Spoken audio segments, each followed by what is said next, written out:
नमस्कार दोस्तों, study point के ऑनलाइन प्लेटफॉर्म पे आप सभी का बहुत बहुत स्वागत है। इस हम लोग समझेंगे कि जो इंडिया यूएस की ट्रेड डील हो रखी है, ये क्या है जो कि बहुत ज़्यादा हाइप क्रिएट कर रही है। तो इसमें मुख्य मुख्य बिंदु कौन कौन से हम समझेंगे। सबसे पहले तो हम जानेंगे कि इसमें भारत की मांग क्या है, इस डील से भारत को क्या चाहिए, साथ ही यूएसए की मांग क्या है, साथ साथ इसमें चुनौतियां क्या क्या हैं इसको भी समझेंगे। और सबसे इम्पोर्टेंट है कि जो इतने समय से डील अभी तक चल रही है, तो इसमें किन किन चीज़ों पर सहमति बन चुकी है और किन पे सहमति नहीं बनी है, मतलब किन चीज़ों को नकार दिया गया है अभी तक। तो इस चीज़ को हम एक एक करके समझेंगे। ठीक है, चलिए स्टार्ट करते हैं। तो सबसे पहले तो हम भारत की मांगे देखते हैं कि भारत की प्रमुख मांगे क्या हैं।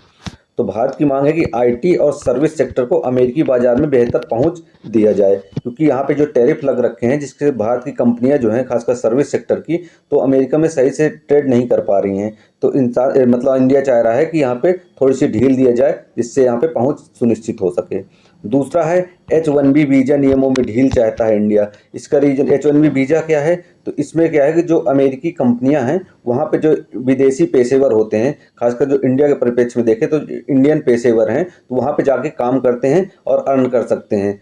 तो उससे क्या है, अमेरिका ने इन जो वीज़ा है H1B वीज़ा, इसमें बहुत सख्त नियम बना रखे हैं, तो इनमें ढील चाहता है। तीसरा पॉइंट है फार्मास्यूटिकल्स, टेक्सटाइल और जेम्स एंड ज्वेलरी के निर्यात पर टैरिफ में कमी, क्योंकि इस पे भी टैरिफ बहुत ज़्यादा मात्रा में लग रखी है जिससे ज़्यादा निर्यात नहीं हो पा रहा है, जिससे समस्या हो रही है। तो तीसरा पॉइंट है जिसमें इंडिया चाहता है कि इसके टैरिफ में भी कमी हो। और चौथा, भारतीय उत्पादों पर नॉन टैरिफ बैरियर्स की कमी। नॉन टैरिफ बैरियर्स क्या है कि एक तो हम निर्यात करते हैं तो वहाँ पे कैसे टैरिफ लगा करके रोक दिया जाता है, मतलब कस्टम ड्यूटी हाई मात्रा में जब लगा दी जाएगी तो यहाँ की चीज़ें वहाँ महंगी बिकेंगी, जब महंगी बिकेंगी तो जहाँ सस्ती बिकती है वहाँ से खरीदा जाएगा। मतलब जब भी कोई वस्तु महंगी बिकेगी तो वो ज़्यादा मात्रा में नहीं बिक पाएगी, तो इससे निर्यात कम हो रहा है। तो एक तो टैरिफ के माध्यम से, दूसरा कुछ नियम सख्त बना दिए जा रहे हैं जिसके कारण से भारतीय उत्पाद वहाँ पे नहीं बिक पा रहे हैं, तो इसमें भी कमी चाहता है। ठीक है, तो ये प्रमुख इंडिया की चार मांगे थी हैं इस डील से। अब अमेरिका की देखते हैं क्या क्या मांगे हैं। तो अमेरिका की जो मुख्य मांगे हैं कि भारतीय बाजार को अधिक ओपन करना, क्योंकि भारत में भी कई चीज़ों में कहीं ना कहीं प्रोटेक्शन लगे हुए हैं कि यहाँ पे डायरेक्ट कोई भी चीज़ जो आकर के कोई भी विदेशी कंपनियां आकर के यहाँ पे डील नहीं कर सकती, जो कि इंडियन गवर्नमेंट जो है कि अपने आप को प्रोटेक्ट करने के लिए करती है। तो यूएसए चाहता है कि इसमें और अधिक ओपन करे अपना मार्केट। दूसरा जो सबसे इम्पोर्टेंट है, कृषि और डेयरी उत्पादों पर इंपोर्ट ड्यूटी की कमी चाहता है, जो कि इंडिया में हमेशा से डब्ल्यूटीओ में भी मुद्दा बना है।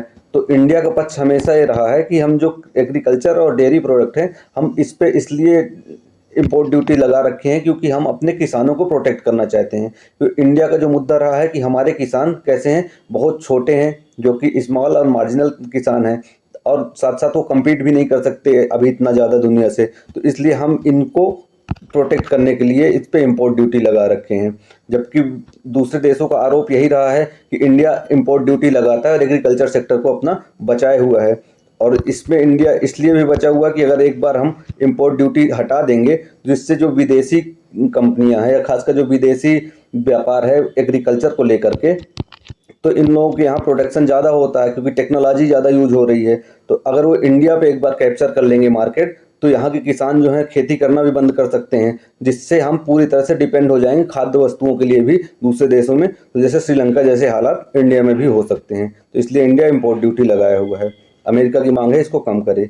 तीसरा है मेडिकल डिवाइसेस पर प्राइस कंट्रोल हटाने की बात की जा रही है कि जो मेडिकल डिवाइसेस हैं तो उन पे प्राइस कंट्रोल जो इंडिया कर रहा है उनको हटाइए। चौथा, रेगुलेटरी और स्टैंडर्ड रिलेटेड बाधाओं में ढील चाहता है। तो ये प्रमुख अमेरिका की मांगे हैं। ठीक, अब देखते हैं इसमें चुनौतियां क्या क्या हैं। तो इसकी चुनौती जो सबसे पहले कि भारत द्वारा एग्रीकल्चर और डेयरी सेक्टर की सुरक्षा चाहता है।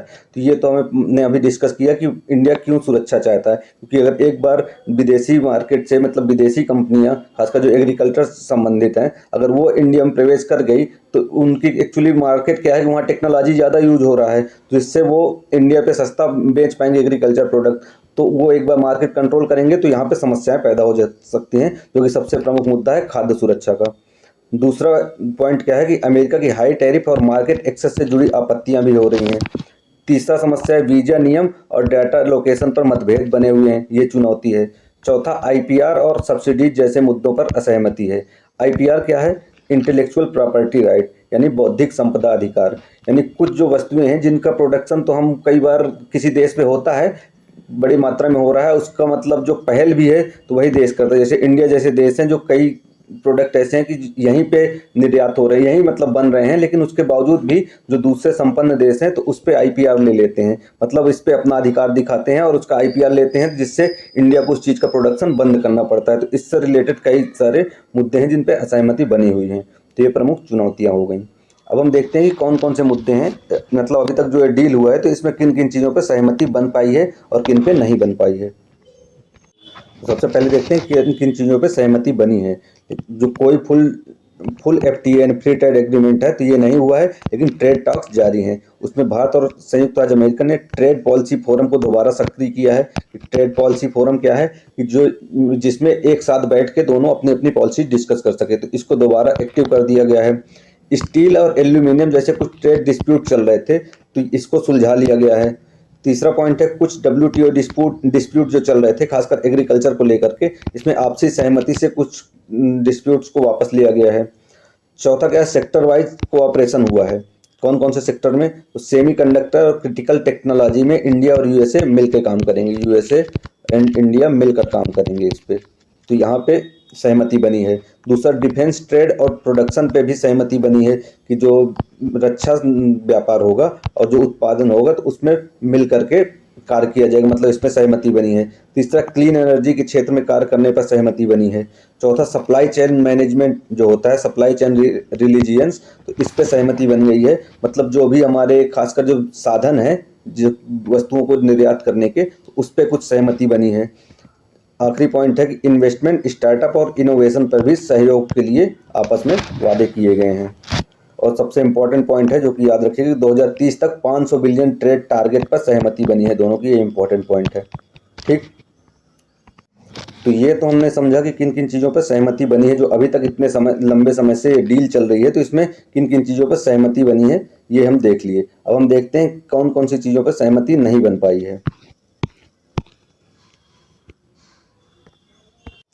तो सबसे पहला कोई कम्प्रहेंसिव फ्री ट्रेड एग्रीमेंट नहीं हुआ है, मतलब जो एफटीए की बात चल रही थी तो ये नहीं हो पाया है, मतलब इसमें कोई साइन नहीं हुआ है। टैरिफ रिडक्शन पर बाइंडिंग एग्रीमेंट नहीं हो पाए हैं। ठीक, ये तीसरा सबसे इम्पोर्टेंट है कि भारत को जीएसपी स्टेटस वापस नहीं मिला है। जीएसपी स्टेटस क्या होता है, जीएसपी का फुल फॉर्म होता है generalised scheme of preference. Generalised scheme of preference क्या होता है कि जिसमें विकसित देश जो होते हैं तो विकासशील देशों को कुछ चीज़ों पे छूट दे रखे हैं, खासकर कि वहाँ पे जब इंपोर्ट एक्सपोर्ट करते हैं विकासशील देश विकसित देशों पे तो इनको ड्यूटी जीरो कर रखे हैं। तो ये समझौता था इंडिया का, तो 2019 में यूएसए ने इसको इंडिया से वापस ले लिया था, जबकि इसके पहले यूएसए ने इंडिया को एक ये जीएसपी स्टेटस दे रखा था, तो 2019 में वापस ले लिया गया था। तो इस पे था कि इंडिया को वापस से मिल जाए जिससे कुछ चीज़ों को हम ड्यूटी फ्री एक्सपोर्ट कर सकें, तो ये स्टेटस वापस नहीं मिला है। अगला है कि एग्रीकल्चर और डेयरी सेक्टर पर कोई समझौता नहीं हो पाया है अभी तक, क्योंकि जो इंडिया की समस्या यही है कि इंडिया अपना एग्रीकल्चर सेक्टर को बचाना चाहता है, तो इस पर भी कोई समझौता नहीं हो पाया है। H1B वीज़ा जिस पर इंडिया चाहता था कि कुछ डील दिया जाए, तो इस पर कोई भी फॉर्मल डील नहीं हुई है। अगला है कि डेटा लोकेशन और आईपीआर पर भी सहमति नहीं बनी है। जो आईपीआर का मुद्दा था कि प्रोडक्शन तो दूसरा बंदा करता, खोज तो दूसरा बंदा करता है, लेकिन उस पर आईपीआर राइट कैसे दूसरे जो विकसित देश हैं तो अपने पावर का फायदा उठा करके आईपीआर राइट ले लेते हैं, जिससे प्रोडक्शन बंद करना पड़ता है। ठीक, तो ये इस पे कोई सहमति नहीं बन पाई है। चौथा, सर्विस ट्रेड पर क्लियर फ्रेमवर्क नहीं बन पाया है, जिस पे इंडिया का सबसे ज़्यादा फोकस था, क्योंकि इंडिया सर्विस सेक्टर पे लगातार स्ट्रांग होता जा रहा है। तो ये मुद्दे थे, ये यानी टॉपिक थे जिन पर सहमति नहीं बन पाई है। यहाँ पे हमने सबसे पहले देखा कि ये ट्रेड डील में इंडिया की मांग क्या थी, यूएसए की मांग क्या थी, उसमें चुनौतियाँ क्या क्या आई, साथ ही जो डील इतने लंबे समय से चल रही है तो इसमें अभी किन किन चीज़ों पर सहमति बन पाई है और किन पे सहमति नहीं बन पाई है। ठीक है, तो इनको हमने आसान भाषा में समझा।